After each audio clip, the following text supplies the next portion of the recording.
En cierta ocasión, volvió Jesús con sus discípulos a casa y de nuevo se reunió tanta gente que no podían ni comer.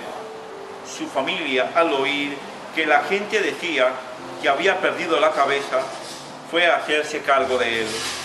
Por su parte, los escribas que habían llegado de Jerusalén decían que tenía dentro a Beelzebú y que tenía pacto con el diablo para expulsar a los demonios. Jesús llamó a la gente y les puso estas comparaciones. ¿Cómo es posible que Satanás expulse a Satanás? Si una nación se divide en partidos contrarios, esa nación se destruye. Y si una familia se divide en grupos contrarios, esa familia se destruye. Así también, si Satanás se divide y se pone a luchar contra sí mismo, se destruye y llega a su fin. Por otra parte, nadie puede penetrar en la casa de un valiente y robarle sus cosas si antes no lo domina. Entonces, sí puede desmantelarle la casa.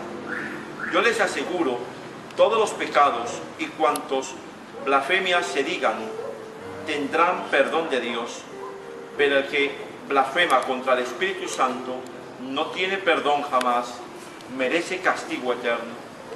Esto lo digo porque afirmaban que tenía dentro un espíritu maligno.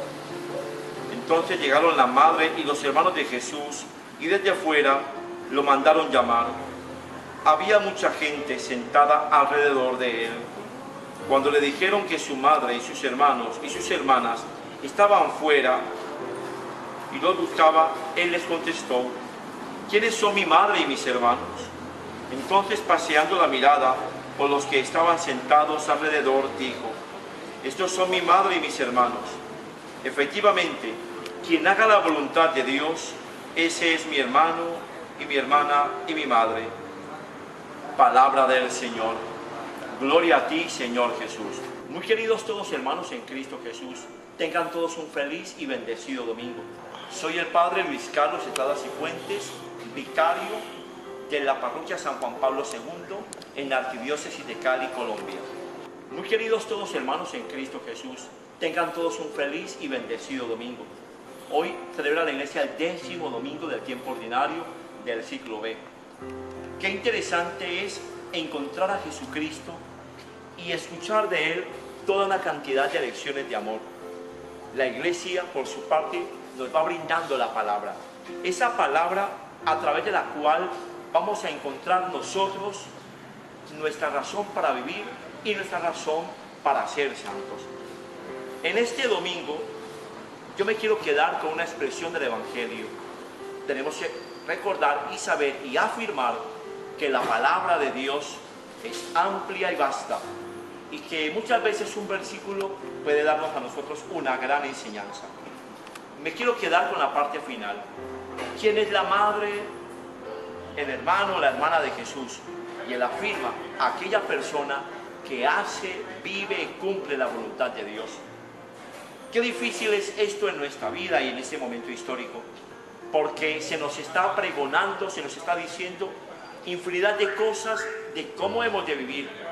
Nuestra propia voluntad muchas veces se somete a lo que el mundo nos ofrece. Y lo que el mundo nos ofrece a veces resulta ser muy atractivo para nosotros. Muy atractivo, por ejemplo, el que se nos diga que uno es feliz simplemente dando deleite a los sentidos. Uno es feliz cuando logra sus propósitos pasando por encima de los demás. Uno es feliz haciendo y cumpliendo sus propios caprichos y elevándolos a la categoría de derechos. Pues bien, Jesucristo tiene criterios completamente distintos y diferentes. Jesucristo tiene una manera de hablar distinta. Dios no habla con el lenguaje del mundo. Dios no habla con el lenguaje humano. Recordemos que si queremos vivir una vida santa y sobrenatural, tenemos entonces que alimentarnos con alimento sobrenatural para que en esa misma medida se sobrenaturalice nuestra vida.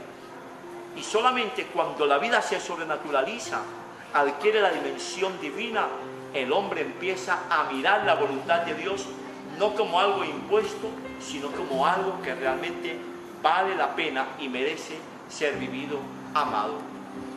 El mundo pregona a los cuatro vientos infinidad de doctrinas, filosofías e ideologías, realidades que, entre otras cosas, hacen daño y nos damos cuenta de ello en las mismas consecuencias de los actos. El mundo pregona guerra, injusticias, defendiendo una serie de criterios que quienes los defienden les parece justo. Se habla de justicia y vemos personas aguantando hambre, vemos personas viviendo en la periferia, vemos seres humanos que no tienen lo necesario ni lo digno para vivir. Se habla del respeto a la vida, pero por otro lado se afirman decretos y legislaciones que aprueban el aborto, que aprueban la eutanasia, que aprueban infinidad de cosas que no son válidas según el designio de Dios.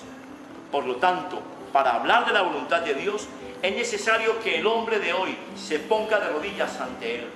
Y al ponerse de rodillas frente a Dios, descubra qué es lo que Dios quiere que vivamos. Descubra qué es lo que Dios quiere que hagamos en la vida. Pero que no lo descubra como una imposición, sino como una manera de ser feliz y de realizar la vida. Que este domingo 10º del tiempo ordinario, descubramos esta enseñanza. ¿Quién es el Hijo de Dios? ¿Quién es el discípulo perfecto de Dios? Aquel que ama la voluntad de Dios, aquel que la cumple, aquel que la vive, no porque la descubra impuesta, sino porque ha tenido una experiencia de Dios. Tengan todos un feliz domingo. Dios les bendiga.